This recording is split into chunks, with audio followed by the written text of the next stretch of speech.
Di tengah hiruk-pikuk Kyoto pada akhir zaman Heian, lahirlah seorang anak yang takdirnya akan terukir dalam legenda. Namanya Uchiwa Kamaru, putra bungsu dari klan Minamoto yang perkasa. Namun, takdir kejam merenggut ayahnya, Minamoto nomor Yoshitomo, dalam sebuah pemberontakan yang gagal. Uchiwa Kamaru, yang masih bayi, diasingkan ke kuil Kurama di pegunungan utara Kyoto, jauh dari intrik politik dan pedang yang haus darah. Di bawah naungan kuil, Uchiwa Kamaru tumbuh menjadi pemuda yang cerdas dan tangkas. Siang hari ia belajar ajaran Buddha, namun di malam hari, diam-diam ia melatih dirinya. Konon, ia tidak berlatih sendirian. Para tengu, makhluk mitologi bertopeng gagak yang menghuni hutan Kurama, menjadi gurunya. Dari mereka, ia mempelajari seni berpedang yang tak tertandingi, gerakan yang seringan angin, dan strategi yang melampaui pemikiran manusia biasa. Ia tak lagi dikenal sebagai Uchiwa Kamaru. Ia mengambil nama dewasa, Minamoto nomor Yoshitsun. Dengan ilmu yang ia miliki,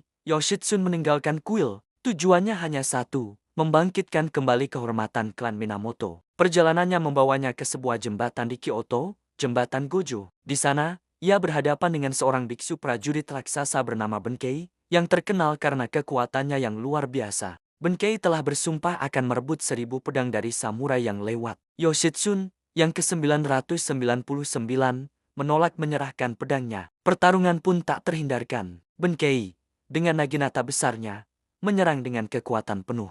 Namun, Yoshitsun, dengan kelincahan yang dipelajarinya dari para tengu, melompat dan menari di antara serangan-serangan mematikan itu. Ia bergerak begitu cepat, seolah terbang, membuat Benkei kelelahan dan akhirnya berteguk lutut. Kagum dengan kemampuan Yoshitsun, Benkei bersumpah setia untuk mengabdi padanya hingga akhir hayat. Momen ini adalah awal dari persahabatan legendaris yang akan mengguncang Jepang. Bersama Benkei dan para pengikut setianya, Yoshitsun bergabung dengan kakaknya, Minamoto nomor Yoritomo, untuk melawan klan Taira dalam Perang Genpei. Kejeniusan Yoshitsun sebagai seorang komandan militer bersinar terang. Dalam pertempuran Ichinotani, ia memimpin pasukan kavalerinya menuruni tebing curam yang dianggap mustahil, menyerang benteng Taira dari belakang dan meraih kemenangan gemilang. Taktik briliannya yang tak terduga selalu membawa kemenangan bagi klan Minamoto. Puncak dari kehebatannya adalah pertempuran dan Noura, sebuah pertempuran laut yang menentukan. Di tengah badai dan gelombang yang ganas, Yoshitsun memerintahkan pemanahnya untuk tidak membidik para prajurit, melainkan para pendayung kapal musuh.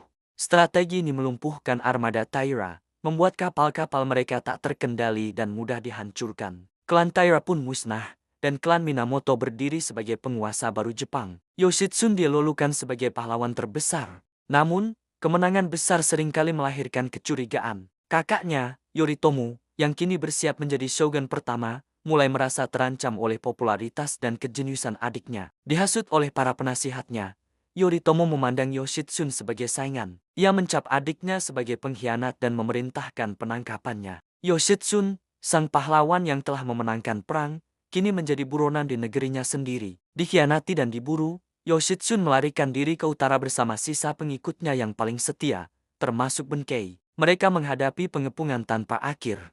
Dalam satu pertempuran terakhir yang legendaris, Benkei berdiri seorang diri di jembatan, menahan gelombang pasukan musuh agar Yoshitsun dapat melakukan sepuku dengan terhormat di dalam kastil. Dihujani ratusan anak panah, Benkei tetap berdiri kokoh bahkan setelah nyawanya tiada, menjadi perisai terakhir bagi tuannya. Kisah Minamoto nomor Yoshitsun adalah sebuah tragedi, seorang pahlawan jenius yang membawa klannya menuju kemenangan, namun harus berakhir karena kecemburuan dan politik kekuasaan. Meskipun hidupnya singkat, namanya abadi, ia menjadi simbol dari kesetiaan, keberanian, dan takdir tragis seorang pahlawan. Legendanya terus hidup dalam teater, sastra, dan hati masyarakat Jepang, sebagai samurai terhebat yang pernah ada. Sebuah bintang terang yang bersinar paling gemilang sesaat sebelum padam selamanya.